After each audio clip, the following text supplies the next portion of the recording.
Hello दोस्तों, मैं जयप्रकाश आप सबके लिए आज रसायन शास्त्र के एक महत्वपूर्ण टॉपिक को लेकर के आया हूँ।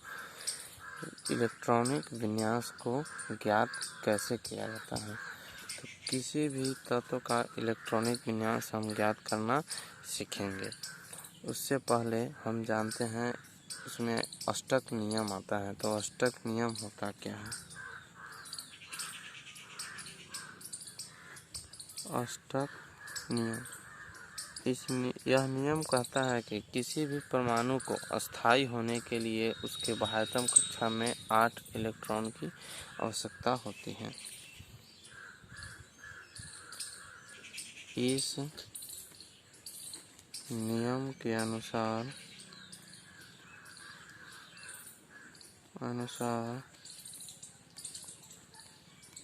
अस्थायी परमाणु के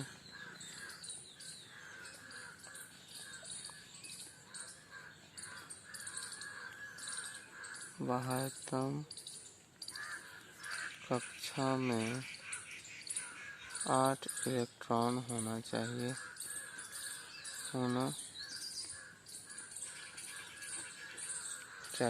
होगा। तो हम अब इलेक्ट्रॉनिक विन्यास कैसे ज्ञात करते हैं। तो उसमें किसी भी कक्षा में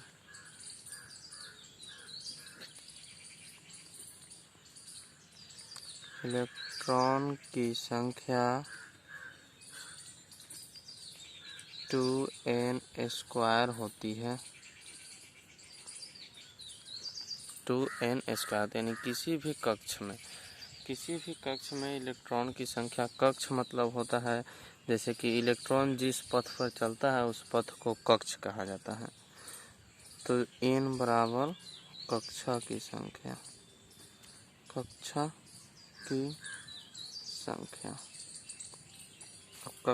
क्या होता है? कक्ष कहिए या कक्षा कहिए। तो कक्ष इलेक्ट्रॉन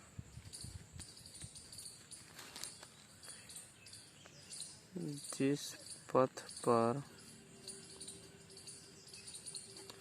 चलता है उसे कक्ष या कक्षा या ऑर्बिट कहते हैं। देखिए, प्रथम कक्ष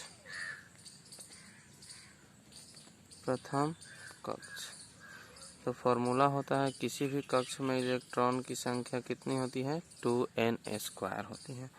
तो 2n² और n जहाँ क्या है?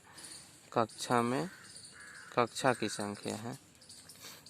तो 2 का 2 कक्षा कौन है? प्रथम कक्ष है। तो 1 का स्क्वायर। तो 2 गुणा 1 यानी कि 2 इलेक्ट्रॉन। तो प्रथम कक्षा में किसी भी परमाणु के प्रथम कक्षा में अधिक से अधिक कितने इलेक्ट्रॉन रह सकते हैं? 2 इलेक्ट्रॉन। और दूसरी कक्षा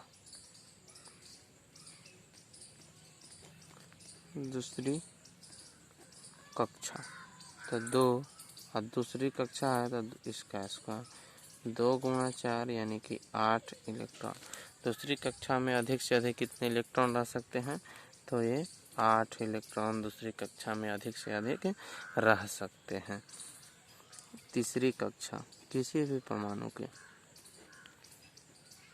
तीसरी कक्षा 2 गुणा 3 का स्क्वायर 2 गुणा 9 18। तीसरी कक्षा में अधिक से अधिक कितने इलेक्ट्रॉन रह सकते हैं? 18। अब हम इसी के आधार पर इलेक्ट्रॉनिक विन्यास ज्ञात करेंगे।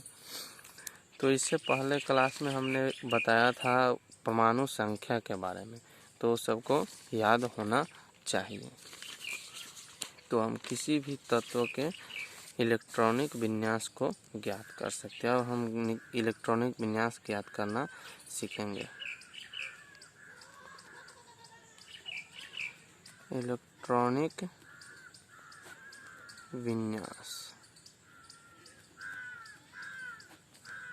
अब कैसे इलेक्ट्रॉनिक विन्यास को ज्ञात करेंगे इसको हम सीखेंगे। तो सबसे पहला तत्व आता है हाइड्रोजन, जिसका परमाणु संख्या होता है 1।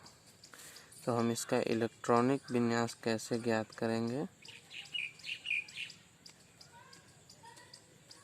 इलेक्ट्रॉनिक विन्यास, इसका इलेक्ट्रॉनिक विन्यास तो फर्स्ट कक्षा में अधिक से अधिक कितना इलेक्ट्रॉन रहना चाहिए? फर्स्ट कक्षा में 2 इलेक्ट्रॉन, दूसरी कक्षा में अधिक से अधिक 8 इलेक्ट्रॉन, तीसरी कक्षा में अधिक से अधिक कितना इलेक्ट्रॉन? 18 इलेक्ट्रॉन। ये 3 कक्षा मूल है 9th और 10th क्लास के लिए, इससे ज़्यादा इसमें नहीं जाता है। तो इसमें प्रथम कक्षा में अधिक से अधिक 2 इलेक्ट्रॉन, लेकिन इसके पास 1 ही है तो 1 ही रह जाएगा। तो इसका इलेक्ट्रॉनिक विन्यास हो जाएगा सिर्फ 1 हो जाएगा।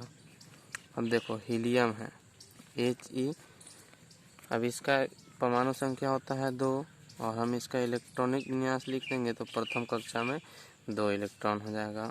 उसके बाद लिथियम है Li, इसका परमाणु संख्या होता है 3।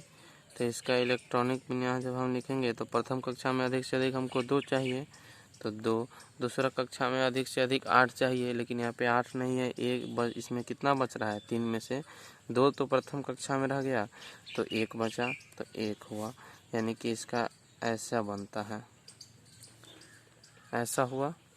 प्रथम कक्षा हुआ फर्स्ट ऑर्बिट, तो इसमें 2 इलेक्ट्रॉन, तो इसमें एक दूसरा का ऑर्बिट भी बन रहा है, इसमें 1 इलेक्ट्रॉन आ रहा है। दूसरा कक्षा में अधिक से अधिक 8 इलेक्ट्रॉन रहता है, लेकिन इसमें 1 इलेक्ट्रॉन बच रहा है तो 1 रह रहा है।